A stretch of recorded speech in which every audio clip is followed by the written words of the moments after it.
ગુજરાતમાં ચોમાસું ધીરે ધીરે સક્રિય થઈ રહ્યું છે ત્યારે આજે સૌરાષ્ટ્ર, ઉત્તર, મધ્ય અને દક્ષિણ ગુજરાતમાં ઘોંઘાટ વરસાદ. નમસ્કાર, હું કોયલ આપ સૌનું સત્ય ઉજાગર ન્યૂઝ 92 માં હાર્દિક સ્વાગત કરું છું. 3 દિવસ વરસાદની આગાહી. દ્વારકાનો દરિયો બન્યો ગાંડુતર. દરિયામાં વરસાદી કરંટ જોવા મળ્યો. મેઘરાજના આગમન સાથે જ દરિયામાં 12 થી 15 ફૂટ મોજા ઉછળી રહ્યા.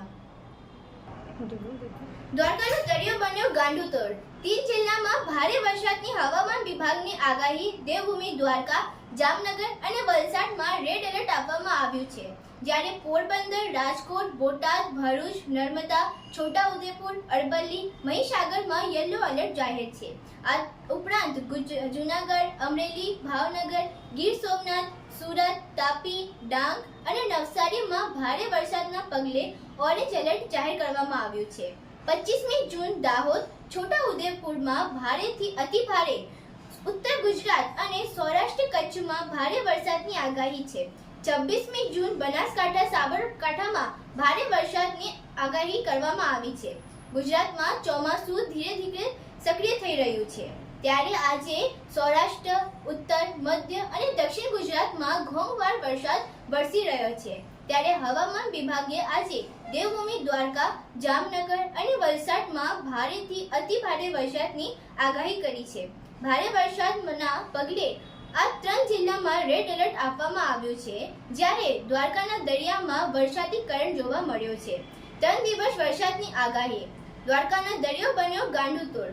દેવભૂમિ દ્વારકામાં વરસાદી માહોલ છવાયો છે, જેને લઈને દ્વારકાના દરિયામાં વરસાદી કરંટ જોવા મળ્યો છે. મેઘરાજાના આગમન સાથે જ દરિયામાં 12 થી 15 ફૂટ મોજા ઉછાળી રહ્યા છે, જેને લઈને તંત્ર દ્વારા લોકોને દરિયા કિનારે ન જવા અપીલ કરવામાં આવે છે. આ ઉપરાંત ખંભાળિયાના ગ્રામ્ય પંથકમાં ધોધમાર વરસાદ વરસ્યો છે. ભારે વરસાદના કારણે ખેતરોમાં પાણી ભર્યા છે. ઉલ્લેખનીય છે કે આજે અમરેલી, લાઠી, જાફરાબાદ તાલુકાના ગ્રામ્ય વિસ્તારોમાં વરસાદ શરૂ થયા હતા, તો પોરબંદર જિલ્લાના વરડા પંથકમાં 2 થી 2.5 ઇંચ જોવા વરસાદ નોંધાયો હતો. રાજકોટ, ગોંડલ, જામનગર અને દેવભૂમિ દ્વારકા જિલ્લામાં વરસાદ પડ્યો છે, જ્યારે છોટાઉદેપુર જિલ્લામાં ઘોંઘાટ વરસાદ વરસ્યો છે, જેને પગલે નદીઓમાં નવા નીર આવ્યા છે. રાજ્યમાં ઠેર ઠેર મેઘમહેર થવાના કારણે ખેડૂતોમાં ખુશીનો માહોલ છે અને વાતાવરણ ઠંડક પ્રસરી રહે છે.